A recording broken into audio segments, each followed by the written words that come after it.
माँ की गोद वो जगह है जहाँ सुकून हमेशा जिंदा रहता है। आज मैं आपको एक कहानी सुनाता हूँ। कहानी है एक बेटे और उसकी माँ की। कहानी को पूरा सुनिएगा अगर आप अपनी माँ से प्यार करते हैं तो। एक गांव में बचपन से ही एक बेटे को अपनी माँ से चिढ़ थी। कारण था कि उसकी माँ के एक हाथ नहीं था। जब माँ उसे स्कूल छोड़ने जाती तो बच्चे उस पर हंसते।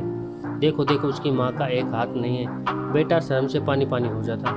धीरे धीरे उसने माँ से कहना शुरू कर दिया, माँ प्लीज़ तुम मुझे स्कूल छोड़ने मत आया करो, तुम मेरे साथ बाहर मत निकला करो, मुझे शर्म आती है। माँ चुप रह जाती, बस वो बेटे को कभी रोकती नहीं, कुछ नहीं कहती। टाइम बीत गया, बेटा बड़ा हुआ, पढ़ाई की, दूसरे शहर जाकर नौकरी करने लगा, शादी हुई, बच्चे हुए, नई जिंदगी, नया घर, खुशियाँ, सब कुछ अच्छा चल रहा था। लेकिन एक दिन दरवाजे पर दस्तक हुई। बेटे ने दरवाज़ा खोला तो बाहर वही एक हाथ वाली माँ खड़ी थी।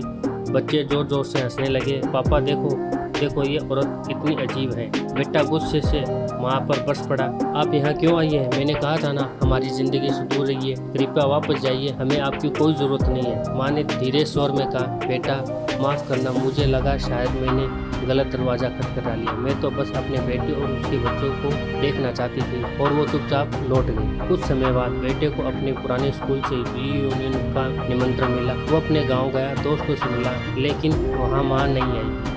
दिल में किसी कोने में हल्की सी कसक उठी। उसने सोचा चलो अपने पुराने घर से आकर चलकर माँ को देख लो। जब पहुंचा तो पता चला माँ इस दुनिया में नहीं रही। पड़ोसियों ने उसे एक चिट्ठी दी। माँ ने अपनी आखिरी सांस में वो चिट्ठी उसके लिए छोड़ दी थी। चिट्ठी में लिखा था, मेरे प्यारे बेटे, शायद तुझसे मिलने की मेरी आखिरी इच्छा पूरी नहीं हो सके, लेकिन मैं तुम्हें यह सच बताना चाहती हूँ, तुझे हमेशा मेरे अधूरे हाथ से शर्म आती थी। पर बेटा तुझे यह नहीं पता कि जब तू छोटा सा था, एक भयानक हादसे में तू आग में फंस गया था। तेरी जान बचाने के लिए मैंने तुझे बाहर खींचा। उस आग में मेरा एक हाथ जल गया और वह हमेशा के लिए खो गया। बेटा मुझे अपने अधूरे हाथ से कोई शिकायत नहीं थी, क्योंकि हर बार जब मैं तुम्हें देखती तो लगता मेरा हाथ गया सही, पर मेरी जान नहीं। मेरा बेटा तो सलामत है।